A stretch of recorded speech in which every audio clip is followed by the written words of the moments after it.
সংবাদের আলো ডিজিটালে আপনাদের সবাইকে স্বাগতম। এই মুহূর্তে আমার সাথে আছে ছাত্র অধিকার পরিষদের ঢাকা জেলা উত্তরের সভাপতি শ্রী অর্ণব কুমার শীর্ষেন্দু। আমরা চলে যাচ্ছি অর্ণবের কাছে।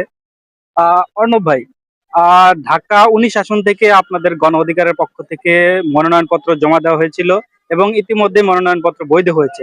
এখন আপনাদের এই অনুভূতি কি?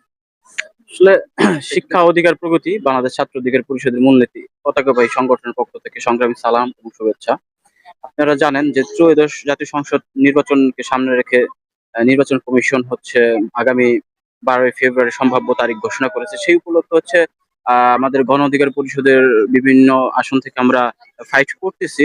তো আমাদের ঢাকা 19-এর যিনি মনোনীত প্রার্থী গণ অধিকার পরিষদের অ্যাডভোকেট শেখ শওকত হোসেন ফরহাদ ভাই, ওনার যে মনোনয়ন ফর্মটি সেটা হচ্ছে নির্বাচন কমিশন কর্তৃক বৈধ ঘোষণা করেছেন। এতে আমরা অন্তত এই কমিশনের প্রতি একটু হলেও আস্থা রাখতে পারি যে তারা হচ্ছে স্বচ্ছ এবং একটা নিরপেক্ষ নির্বাচনের দিকে ধাবিত হতে পারে। এবং আমরা এই কমিশনের আরো কিছু ঘাটতি বা ল্যাকিং দেখতে পাচ্ছি। কিছু কিছু জায়গায় দেখা যাচ্ছে ডিসি অফিসে স্বতন্ত্র প্রার্থীকে যারা ক্ষমতায় আসেনি ইতিমধ্যে ক্ষমতার স্বাদ তারা গ্রহণ করতেছে, তারা হচ্ছে এখনই ক্ষমতার যেটা কৃষি শক্তির যে ব্যবহার, এই কৃষি শক্তির ব্যবহার তারা ইতিমধ্যেই শুরু করে দিয়ে দিয়েছে। এটা অত্যন্ত লজ্জাজনক এবং হচ্ছে দুঃখের বিষয়। এই বিষয়গুলো হচ্ছে নির্বাচন কমিশন এবং হচ্ছে যে কর্মকর্তা এদের সাথে সংশ্লিষ্ট তাদের এই বিষয়গুলা খেয়াল রাখতে হবে আমি মনে করি।